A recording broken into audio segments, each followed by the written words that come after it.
Hey kids, you trying to get into Segment City? Well, you really shouldn't, because Segment City is a mature podcast, and listener discretion is advised. I'm just trying to look at... I know I'm in an alleyway. I know how I look, but I got some fireworks for you kids. I got snakes and I got sparklers. That's all I got. Oh, don't give me that.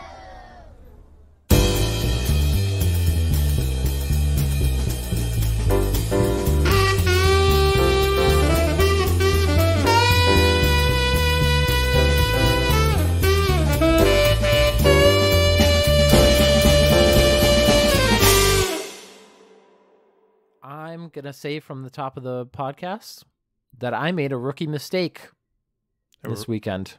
But you're not a rookie anymore. You're not supposed to make those kind of rookie. You're not supposed to do mistake. that. Come on. Yeah. It was a beautiful day on Friday here in Massachusetts. So I enjoy going for jogs. I kind of like my knees are were feeling really bad by the end of like me jogging, but I've had time to like, I'm like, okay, they're healing. They still feel a little bit weird. I've talked to a doctor about it and they're like, your knees are fine. It's just like, it kind of like gets out of whack or something. You're too young to have like huge knee problems. They take one look at you and they're like, you're too young. Get out of here. Come back. You're 50 too years. young. Get out of here. So I went for a jog and I was like, I'm just going to do, this was the rookie mistake. I was like, I'll do what I was doing like at the end of the summertime. Oh no, end of fall. The hubris of this young man. Of it. I ran fucking 7 miles. Oh no. And I my knee, okay, so so I get back and then I also get groceries, make dinner. I'm like, oh man, I'm just like gassed right now. Go to sleep, get a calf cramp at 2 a.m. Waking up to it. Your body has begun to punish you. Yeah, and so I was like, Saturday, I was like laid out. I was fucking late. I was like, oh, oh no, this was a mistake. And my legs just hurt so bad. They feel fine now. Yeah. But I will not be making that mistake again. You got to ease yourself back into it. Yeah. People are it's all progression for me though. Like I have this weird mentality where I'm like, gotta keep pushing. I gotta keep, like if I didn't, in my mind, I was like, if I did like a basic thing, like 3 miles or something, I would have been a baby and I wouldn't have done it. Listen, everything everybody's on those baby runs at the beginning of spring. It's not even spring yet. So you can do the babiest of the baby runs and feel okay about it. I just wanted to be a big boy. He wants to be the big boy. I wanted to be a running boy. But that's fine. I was laid out, and then I watched... I don't know if you've gotten this... Maybe this is just a me thing, but there's a show on Netflix called Murder Maps, and it kept on recommending it to me, and it's a dude with like a weird gas mask and like a butcher's like apron on, and I'm like, oh, this looks trashy as hell. I'm gonna make a map out of your guts. Yeah, I was like, what is this about? Is it about like maps of people like, oh, this serial murderer went around Baltimore. Let's go to the map to see what he did. And it's like, no, it's all murders in London. Like it's London. Like I'm like history of murders in London. I'm like, I'm kind of into that. So that's definitely you. Like the algorithm nailed it. But I do have to say they could have pitched it better by giving it a better name. If they just called it like Murder Maps is terrible. If they called it London Murders, London Murders, you would have been already there without it suggesting it. But like I watched 2 episodes and they do reenactments, which half of them are so lame. They're so bad. I love when low budget things try to do reenactments and they're so bad. You're like, I can tell that this person probably hasn't really acted before, and that their makeup, like you can tell from their outfit, like they tried to dress them up, but it's just like a sweater. It's also like the most low effort reenactments that they can do. It's like a lady laying down having been like killed. Yep. Just like the cinematography is bad. They put a fuzzy filter over it. Yeah, but there's one that was like going over this lady that she was the last woman to be put to death for murder in England. And it was like 1955 because she killed her lover who was abusive and stuff.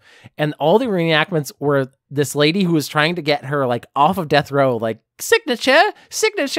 And then this dude on a train Like, and she's at the train station, and he's like, oh, no. And he walks past her and then gets on the train, and she gets on the train to, like, convince him. For the and signature? Then it's, like, a back and forth. Yeah. Because he's like, she's going to be, like, executed in, like, an hour. Like, you what just are you need doing? one signature? What are you doing?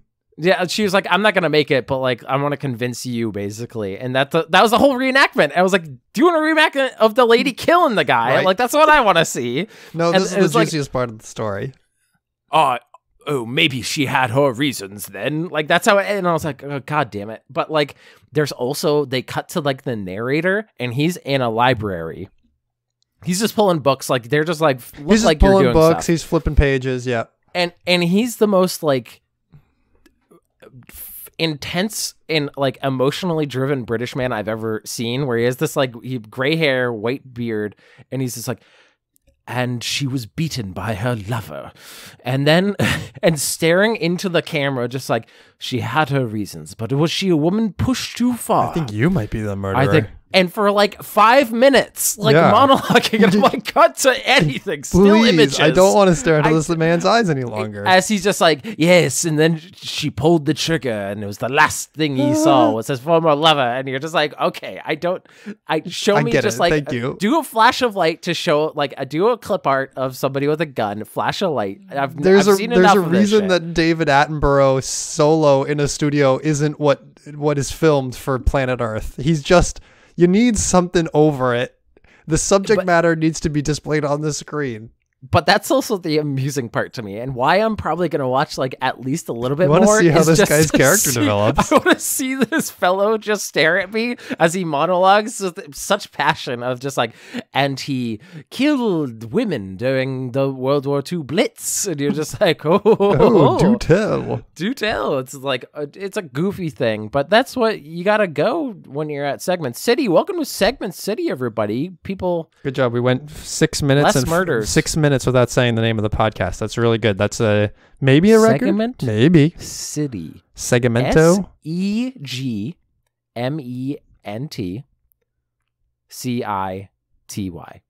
Segment City. Stuck the landing, and he's going to the spelling bee. My name is WILLKANE. Will Kane.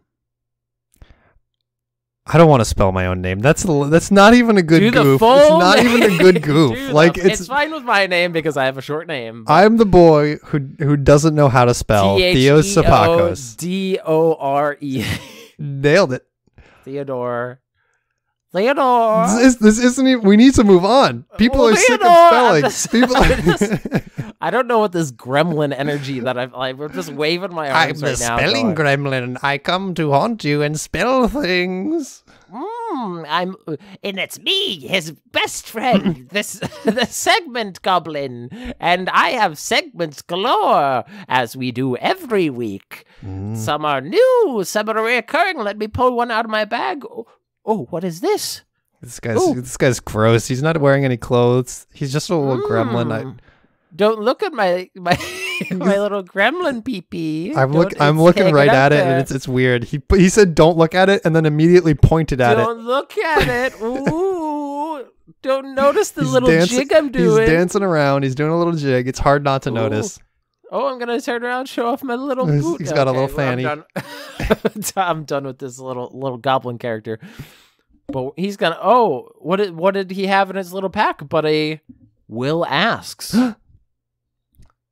do you, Theo Spakos? Me. That's me. Are you optimistic or pessimistic about humanity? I Do you think that people are? The follow up question was: are people naturally good or bad? And I changed that to: are people naturally charitable or selfish? I think good and bad. I think your question. I think the second question is more the lines I was thinking along when my gut reaction was I think people are generally more selfish, and I think that's reflected in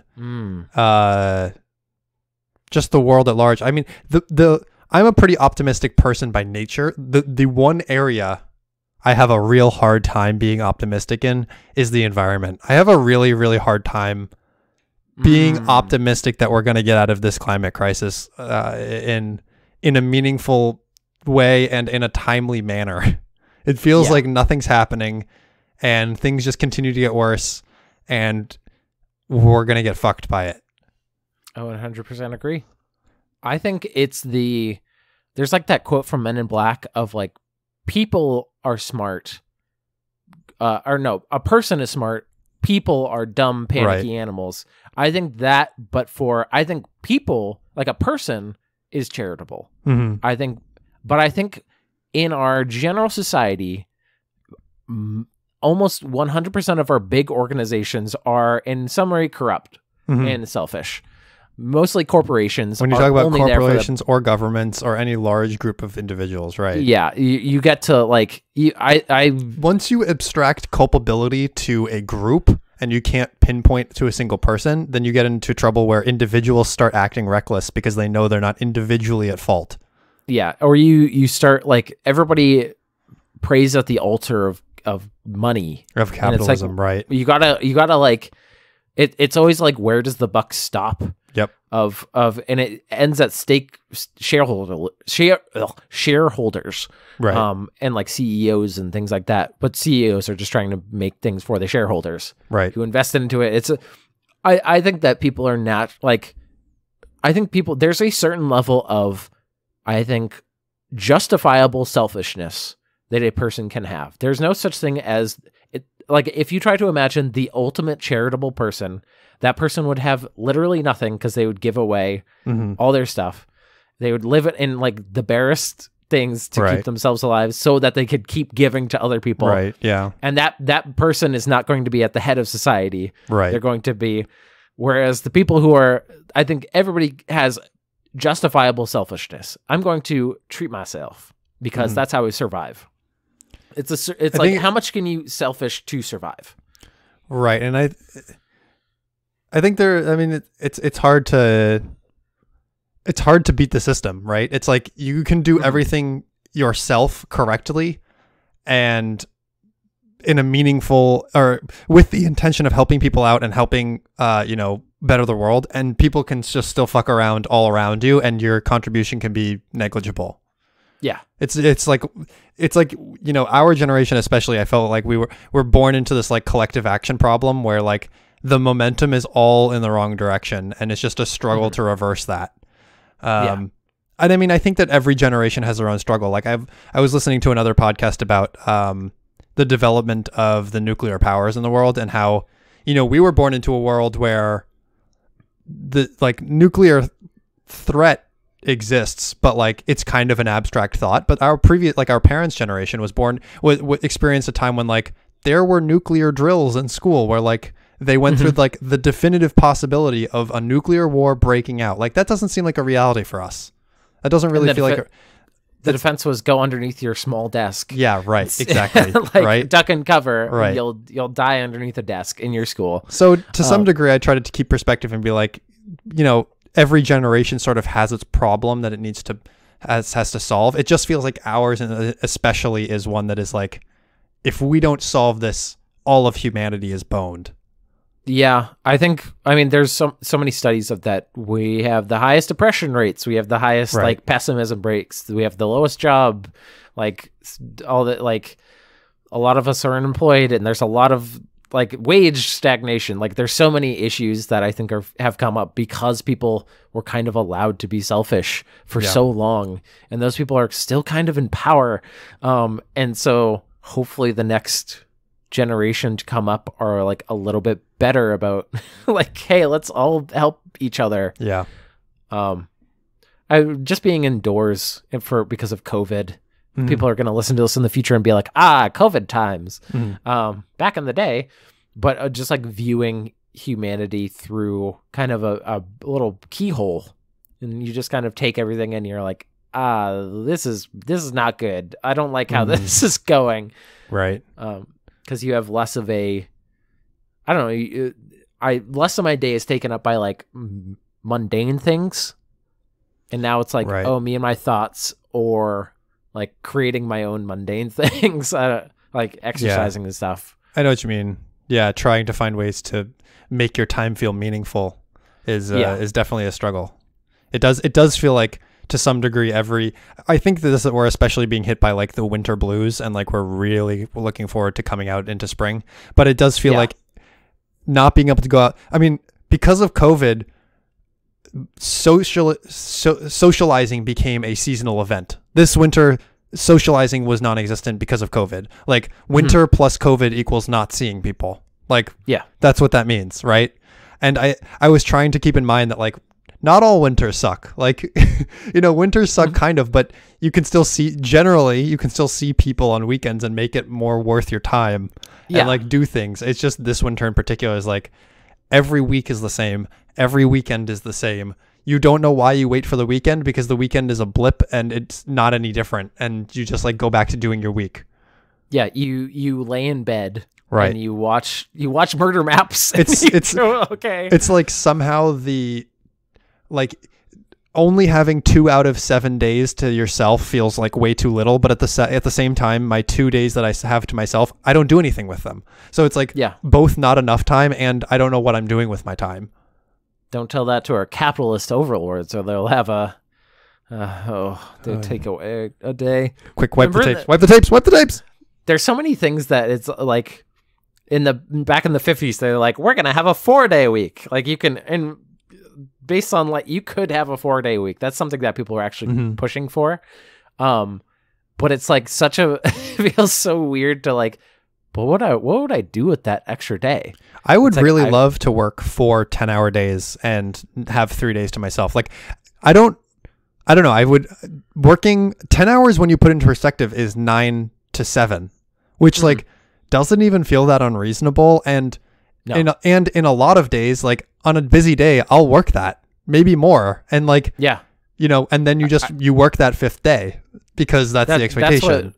That's what businesses are kind of hoping for, right? Is that I think there's also I don't want to get in conspiracy, and we're probably gonna like end this because we're spending, just ranting. Yeah, I mean, I think this is a good talk, but I think there is an element of people would start more side hustles and start small businesses and start things that like the businesses that you work for would not like if you start side hustling, and make your own stuff, and that's a little bit of. I don't know. We're getting into weird, like, weird anti-capitalist stuff. I believe in capitalism. That leads nicely into my next segment. It's a nice transition into weird capitalist things. Have you been on the wave of NFTs that's been sweeping social medias? NFTs, non-fungible tokens. No, what is that? So non-fungible tokens are this thing that are like, it's like trending right now. This is probably going to date itself pretty quickly, this content. Maybe I shouldn't have done this. But that's basically what it means is like people are going crazy with how do I describe this? It's the ability to keep track of the original copy of a digital file. So essentially, if you make a piece of artwork, you can through the blockchain, you can basically determine like which version of the file is the real original file. And people are making art and stuff and other things and selling them for ridiculous amounts of money right now because they're like original copies, and people are convincing themselves that that's as good as buying an original piece of artwork, physical artwork. So like, for example, someone makes a meme or a meme template or something and has the original copy of that meme. They can sell you that thing and be like, this is the very first instance of this meme, and I'll sell it to you for $100,000. That's interesting. That's a super interesting. It's an interesting idea, and I think that it's on the one hand very cool because you can track digital content and you can find the originals. On the other hand, I think it's kind of ridiculous. Because, it's stupid as hell. So I have like a little blurb here that's from CNBC TV that they wrote about it. Basically, so I'll just read this and then we can talk about it. Yeah. In economics jargon, a fungible token is an asset that can be exchanged for on a one-on-one basis. Think of dollars or bitcoins. Each one has an exact same value and can be traded freely. A non-fungible token or object, by contrast, has its own distinct value, like a house or a classic car. So like $1 is fungible, a car is non-fungible. Cross this notion with cryptocurrency technology known as the blockchain, and you get NFTs. These are effectively digital certificates of authenticity that can be attached to digital art or, well, pretty much anything that comes in a digital form, audio files, video clips, animated stickers, or this article that you're reading. So here are some things that have been sold as NFTs. William Shatner of Star Trek's fame sold 90,000 virtual trading cards last year for $1 each. Electronic musician Grimes sold $6 million worth of her digital art last month, including a video clip featuring winged cherubs floating in a pastel dreamscape that went for $389,000. Clips of NBA star LeBron James dunking are selling for as much as $225,000. Actress Lindsay Lohan sold an image of her face. You can also buy virtual land and in video games and meme characters like Nyan Cat. Yeah, it basically goes on, but the whole idea is that like you can own original copies of digital things, which I think is, I don't know. I mean, what do you make of this? I think it's a super interesting concept. My first, like when you started listing like Grimes having music and like people, this feels like reactionary to, remember there's that big hubbub about like online music and like stealing music from like Napster and stuff. Like when Napster came out, everybody was freaking out because they're like, the record, like, what are we gonna do? Right. And this feels kind of like them being like, we can get like the equivalent of vinyls. Everybody loves vinyls, like in their original. I would never buy any of these things because they, to me, do not have any value. They don't have any worth. Collectible. Right? Yeah, like that was the thing when I read about like buying an image or buying a video of like LeBron dunking for $225,000. Like that to me is just like, why wouldn't you buy an expensive ticket to sit courtside and get your own video? Like it would cost you less than that. Yeah. Or if you really just want to watch a video of LeBron dunking, why don't you just watch that video? It's free. It's free, right? Like I think that part of the difference with digital content is that so much of it is actually just free, where like physical artwork is going to cost you something. You can buy a print of the Mona Lisa and it's going to cost you, I don't know, $10. And if you want to put it on your wall, sure. And the original image is priceless, but it doesn't strike me as the same owning the original of a physical thing as a digital thing. It feels like Beanie Babies. Interesting comparison. Interesting. And like comic book. So the Beanie Babies and comic books, there's a big push in the 90s and I think 80s and stuff. Beanie Babies were definitely like end of the 90s, early 2000s. Because people would save their like Superman 1 and then they would sell them for $1 million. Right. And so people were like, people are really into these collectible things. Right. So we're going to produce so many collectible Beanie Babies. But then what happens is they would flood the market. Everybody had Beanie Babies. Right. Everybody was selling them. Or the item just wouldn't turn out to be desired. You're banking on it being desirable in the future. Like, so it's supply and demand. Right. Is there any demand for this? I don't see. I don't know. I mean, the thing is like, if you bought your original Superman 1 from 1980 and they reprinted it in 2021, like there is something to be said for owning the original 1980 version. Yeah. And it's not necessarily materially different from the one that you get now. 2021. But I think that's the difference is even slimmer when you talk about digital goods. Like, yes. I don't care that the meme was made in 2011 versus 2020. Like, it's the same, right? Yeah. At least I've been taught that it's the same. It's just everything on the internet is impermanent and yet also permanent. Like, the content itself is permanent in that once it's out there, it's never going away. But the individual copies of it are just everything's consumable and you just discard it when you're done.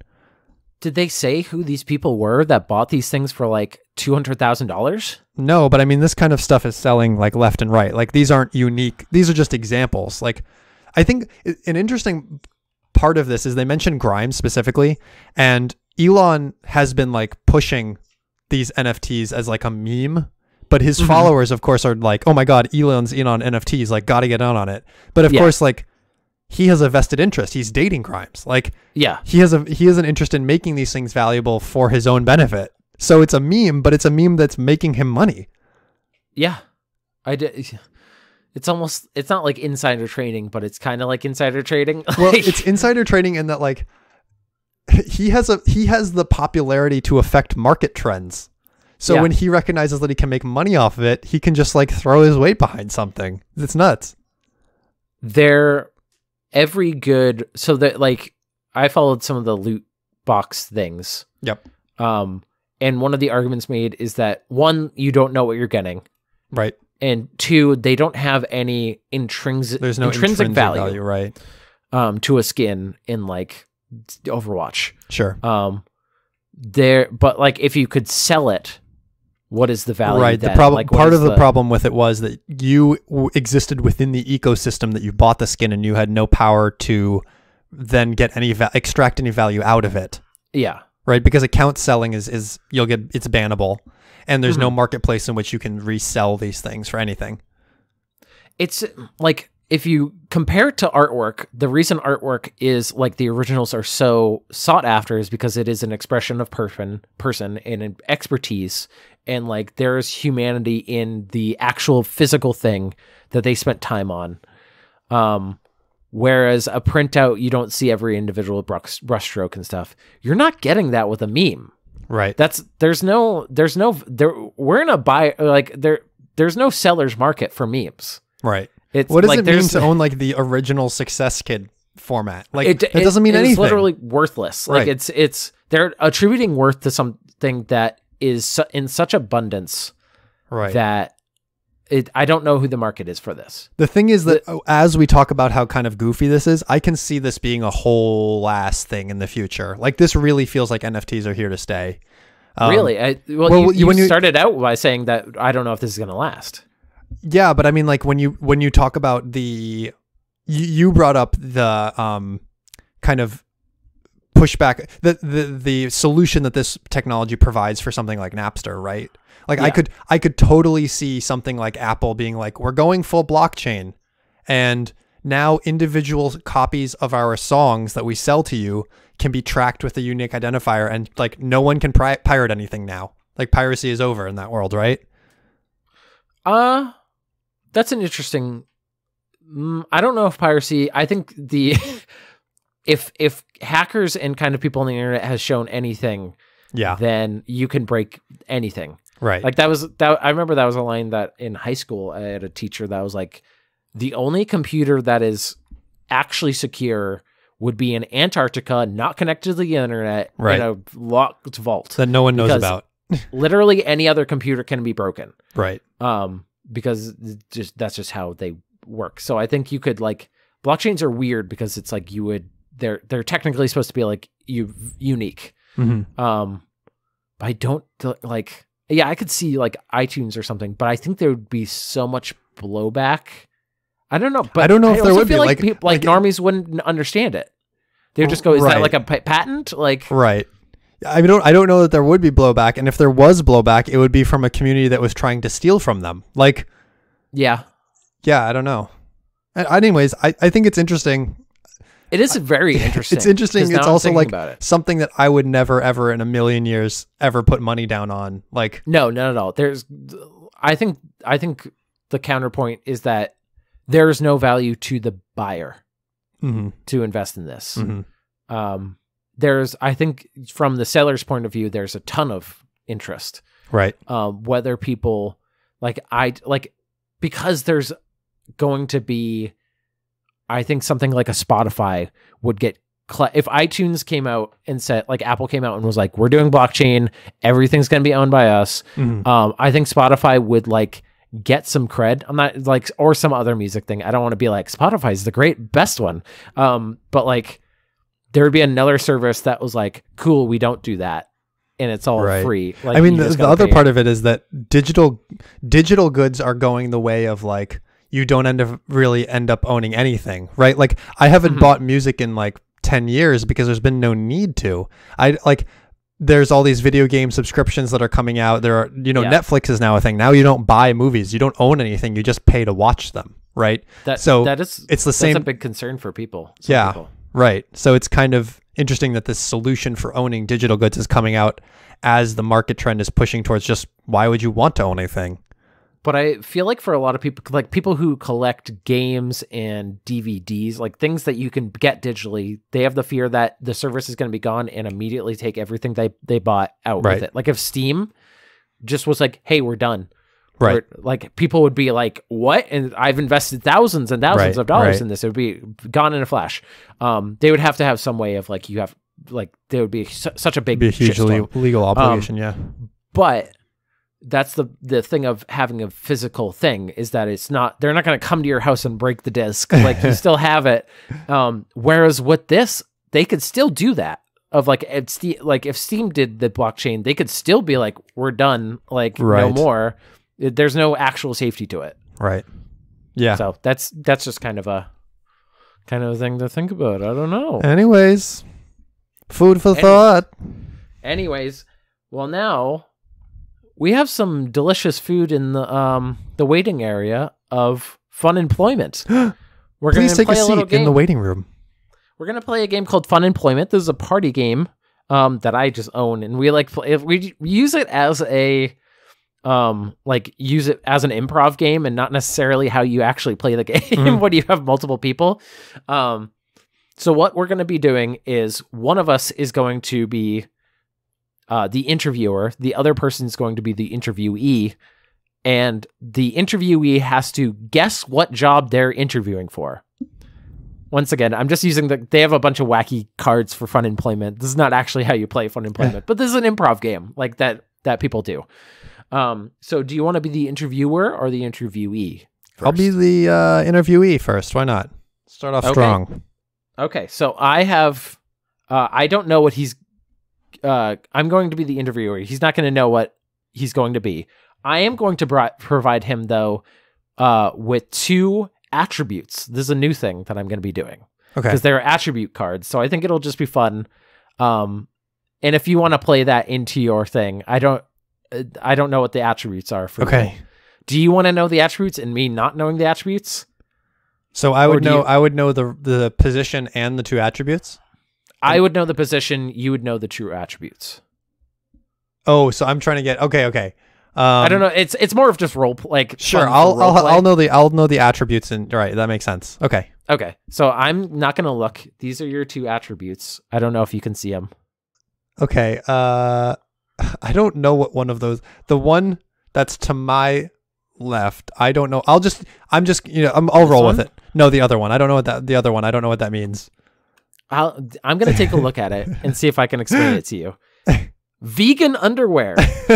Okay, I think that just means you're wearing underwear that happens to be vegan. All right, is edible. Okay, so let me see what job you're going to be interviewing for. Wonderful. I think that does not work into it, but it will. Like, let's see. Hey, welcome to the old shop here. Good to be here. Thank you. So, you seem like a little bit of a squirrely fella there. Are you sure you're going to be okay for this job? This is a high pressure job. I'm just trying to put myself out there, and I really think I think I can do this. I think so. I think I could do this. Okay. Well, let me get some. How fast can you run a mile? Oh, you're probably going to have to do a lot of running, a lot of chasing, in this profession. So I just want to make sure. I think I could run. Form. I think I could run a mile pretty fast. I did a lot of running from bullies. So you didn't need to know that. This is this is an interview. I can run. Sure. I'll run. Yeah. Okay. Gotta make sure you're wearing all the right apparel for it. You gotta be having I have these high stretch underwear. They're made of all natural ingredients. Son, are you wearing lettuce? That wasn't supposed. You weren't supposed to be able to see that. You weren't. I'm so sorry. I wore green pants so that it would blend in. Okay, well, how are your eyes? You got to be able to identify people. Well, I have these big old glasses, but they help a lot. Oh, maybe they can magnify on people's faces. Yeah. So, for example, I got this poster. Yeah. For a guy. It's one of my employees. We're going to be playing a fun game. He is going to be walking around on the street. And I want to see if you can find him. And if you can catch him, then you get the job. So I'm kind of going to be a bounty hunter on him? Yeah! I kind of gave it away at the end, but... Well, I think I could do it. I've already got a gun. I don't know if that was part of the job. I don't know. It's at home though. It's at home. It's at home. I left it at home. This is not BYOG. You don't bring your own damn gun. All right. Well, if you can catch him, then you can keep him. Wait. Wait. My other attribute was clammy, which I was like, I don't know how to. I should have shook in your hand. Like, yeah. It's all sweaty. You're a yucky guy. I'm a clammy man with lettuce for underpants. It was a bounty hunter. I think you get the job. You figured out what it was. I'm a vegan underwear gun-toting nerd. What a matchup. There's no way to like not give away what a bounty hunter is with questions. Yeah. I was like, it's either bounty hunter or a private investigator. It was one or the other. Okay, so now I'm going to show you what the job I'm going to be interviewing for is. Okay, so look at it. I'm going to look away from the screen so I can't see it. Okay. And I'm going to look at my attributes. All right, I'm ready. Oh, well, hello. Thank you for coming in. Thanks for did you enjoy our waiting room? Lovely to be here.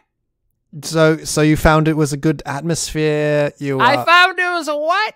A good atmosphere in the waiting room? Yeah, it was nice and rainy out. It was rainy out. Okay. Rainy. Well, thank you for coming in. Could you tell me a little bit about your demeanor with potential customers and how you might interact with someone?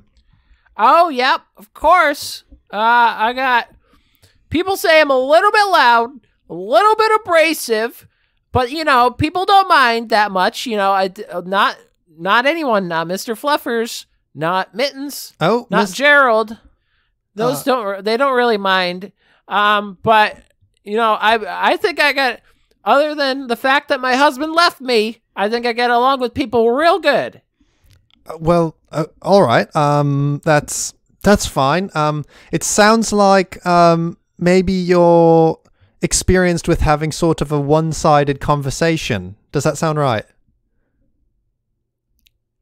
No, one ear. Oh, one. Okay. I'll try to speak a little bit more clearly into your ear.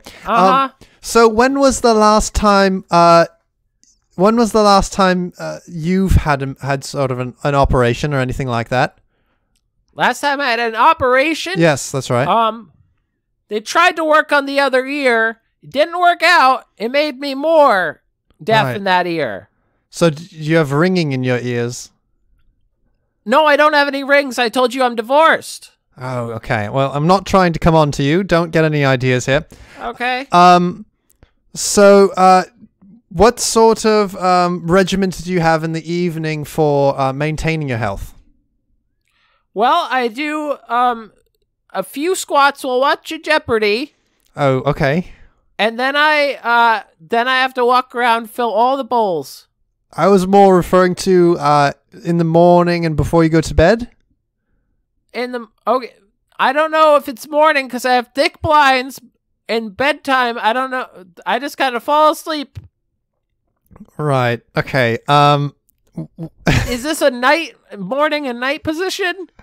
I just meant, your personal interests, how it might reflect on customers, and yeah. We want to healthy habits. That's what we're all about here. And healthy habits. Yeah, healthy habits. Yes, that's right. And so, if I give you the opportunity to pick from the toy bin, what would you take? Just a little personality test. Probably a little mouse toy. Okay. Bring it home. To all the ladies and gentlemen there. Okay, could you tell me a little bit more about these ladies and gentlemen? There's Clyde, there's Mr. Whiskers, there's Mr. Mittens, there's Mrs. Mittens, there's no relation, Harold. Oh no, that's why part of the reason I have so many. There's Harold, there's Julie, there's Jewel, who hates Julie. There's did I already say Clyde? Yes. Well, that's some of them. I got another 45. Do you take them in all for their cleanings as well? Do you not as much cleanings, but I'm good at I collect human teeth, so does that help me get the job? Not really. We hope to keep the teeth in the mouth if at all possible. Is this a dentist? Yes. I had no fucking clue for so long. I was trying to work around it. I tried to at first be like, the waiting room. Think about the waiting room. Oh my god. Okay, so my things were... Wait, there's crazy cat lady and deaf in one ear. Yeah, deaf in one ear and literally 50 cats. Like, 50 cats. 50 cats. So 50 that cats. was my... yeah, you got it. That was... I was so confused for majority. I was like, am I surgeon? Like, yeah, I tried to... I realized I said operation and that was misleading. But good job. Good on ya. Good on ya. Well, now it's on you to come up with another segment for us. Oh, is it on me? Yep, it's always on you. I think I'll hand it over to our favorite. Oh, no. Our best boy. No. You can never escape him, Will. It's time to come back to the taxidermy shop. Oh, Jesus. Welcome back, Will. There's this content well is so deep. I just have to keep coming back. Yep.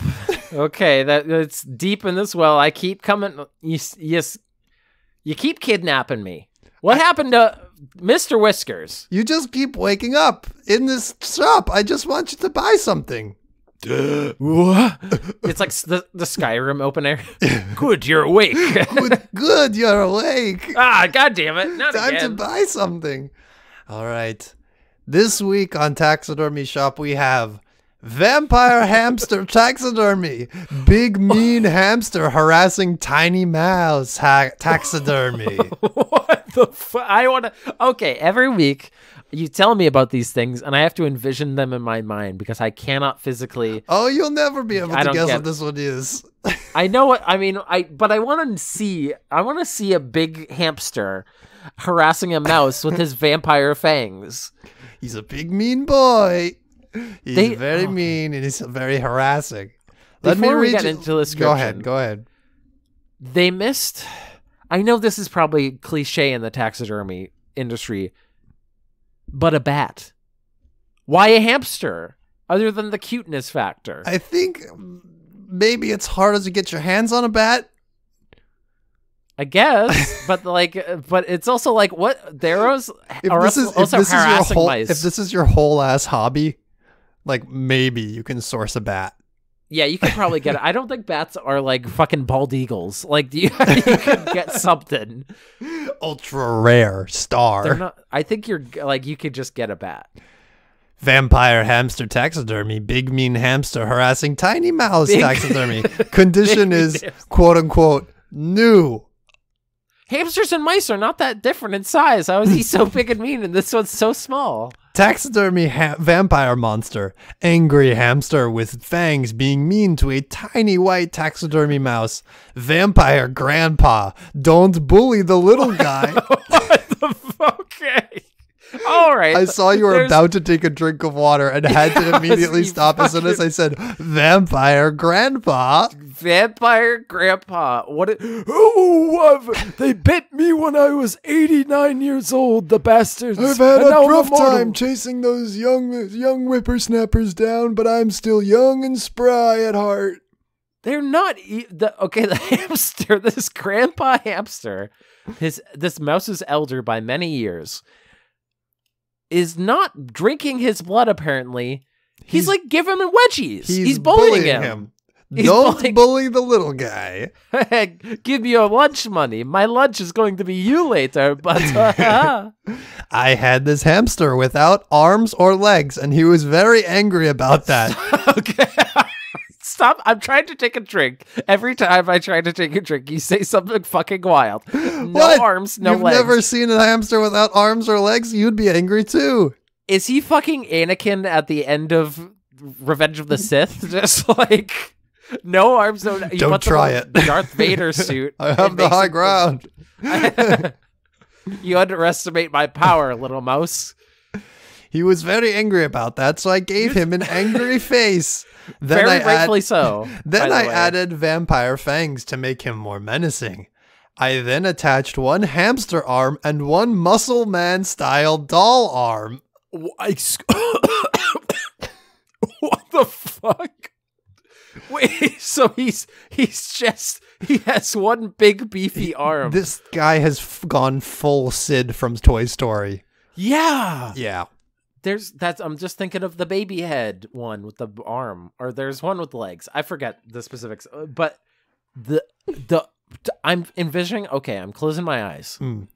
I see a hamster with no arms and legs, which, let's be honest, is just a little oval. Right. It's just a little burrito boy. Like, yep. It's just a tiny little hairy bundle. They strap a different hamster's arms. Hamster arms, small, tiny little things. Yep. One looks like a little T-Rex arm. Just scotch tape it on. You're right.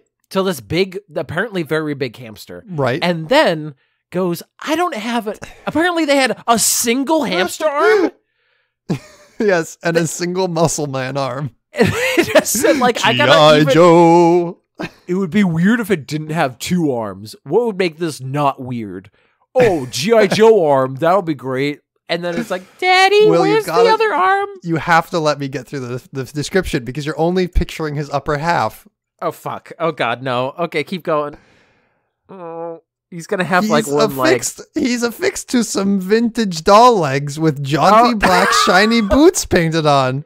And he's wearing some jaunty vintage knitted green shorts. So he can't decide if he wants to go to the gym, suck some blood, go to the pool, or go dancing. One or the other. You know,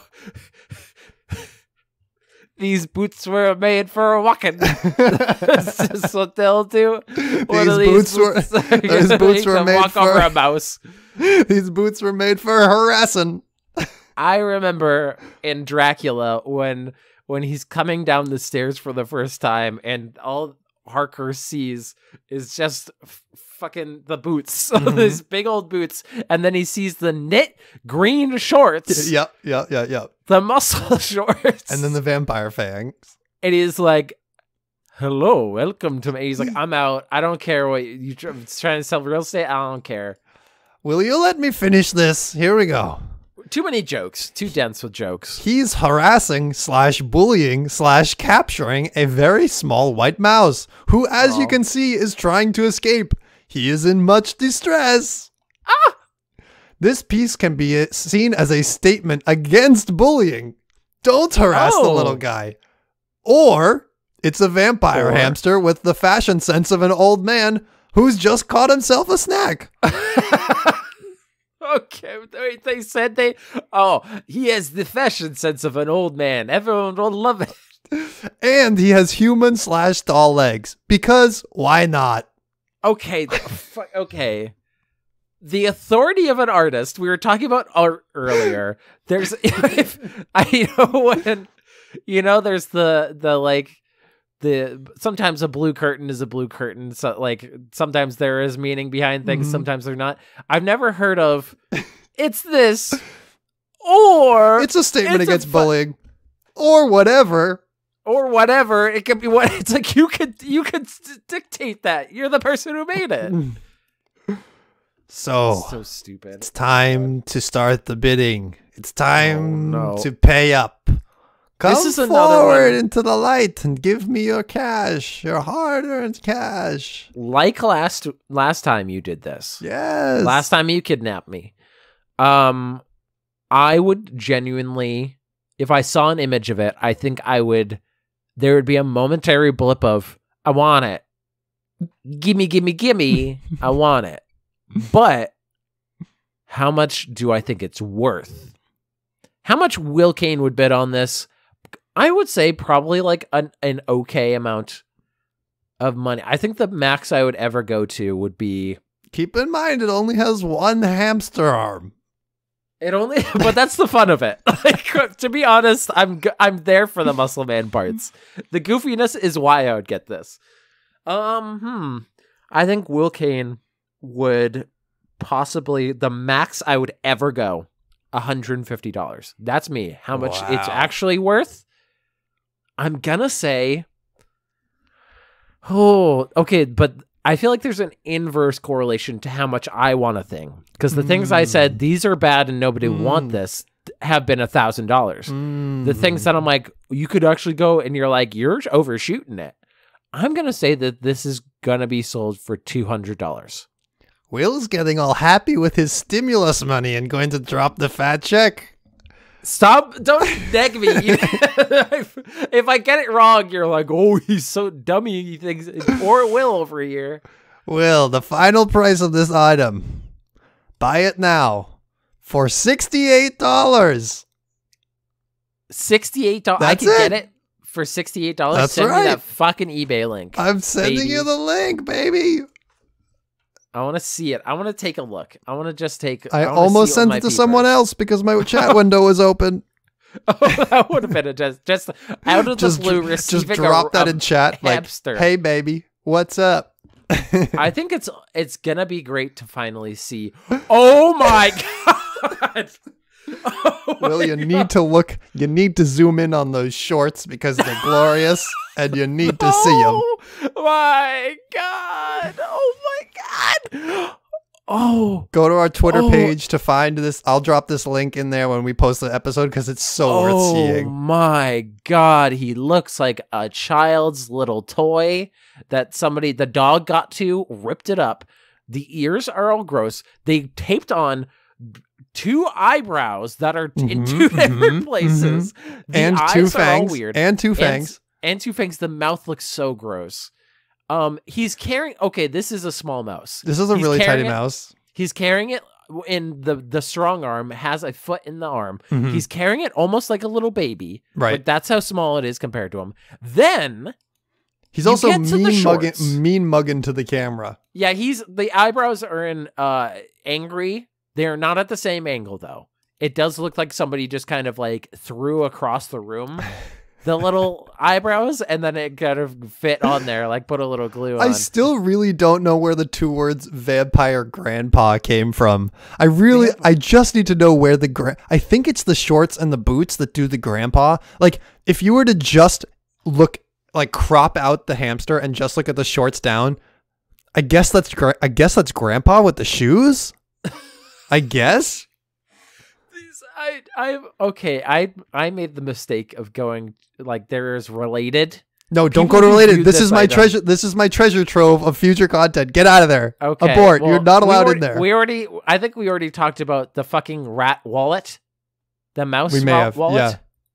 Yeah. Where it just zips down the back, and then I'm also looking at I love the face on this happy bathtub mouse. Yes, but don't go any deeper because I want to keep doing this, and you're gonna know about them.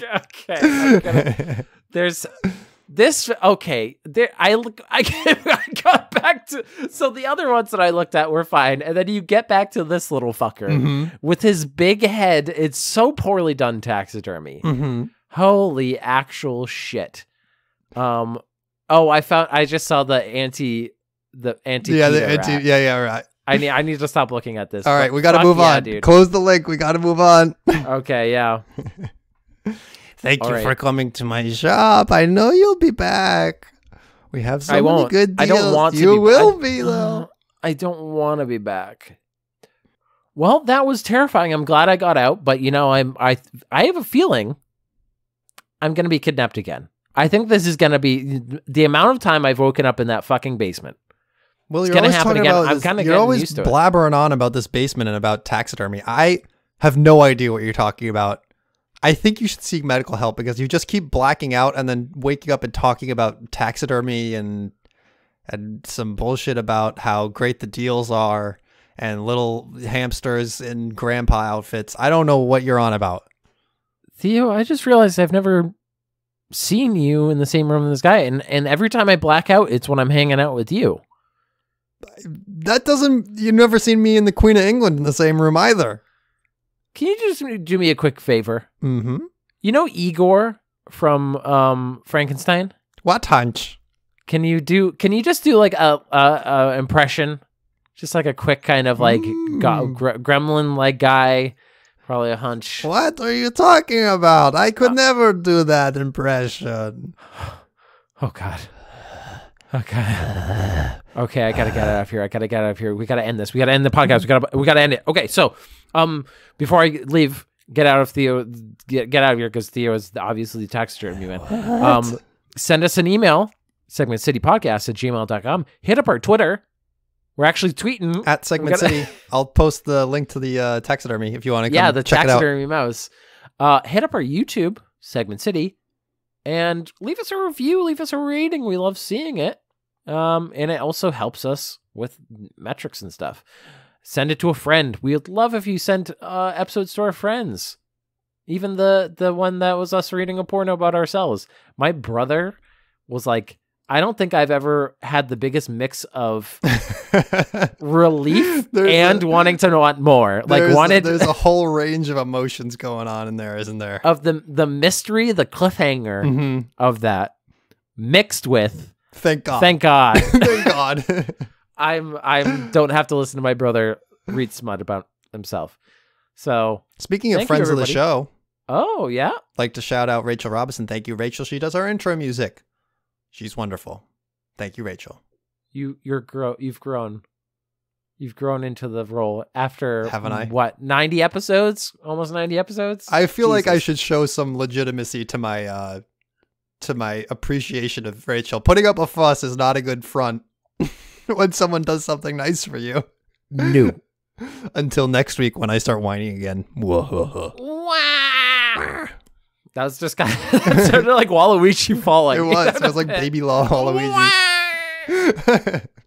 Has there been baby Waluigi? Sorry, this is us like getting into a topic at the end. I don't think so. Get on that, Nintendo. Oh my God. Make it happen, Nintendo. Give us the Waluigi game we deserve. Do it now. The Life of Waluigi. Full life story. From baby to old man. Full life. Make a game. Oh. Okay, we're gonna just do a full I have lived a good life. I fucked with so many people. It has been a good life. I have stomped on many people's heads. He's just in this deathbed and he just goes, wow. Wow. Just his last breath. I can sigh a wah of relief. Wow. I see my beautiful wife, and it just looks like the same face as Waluigi. My beautiful children. They're all just tiny wahs. Is this the dog that's Waluigi? I can finally die in peace. I've wad my last wah. And that's how we're gonna end. Thank you for listening. Wow.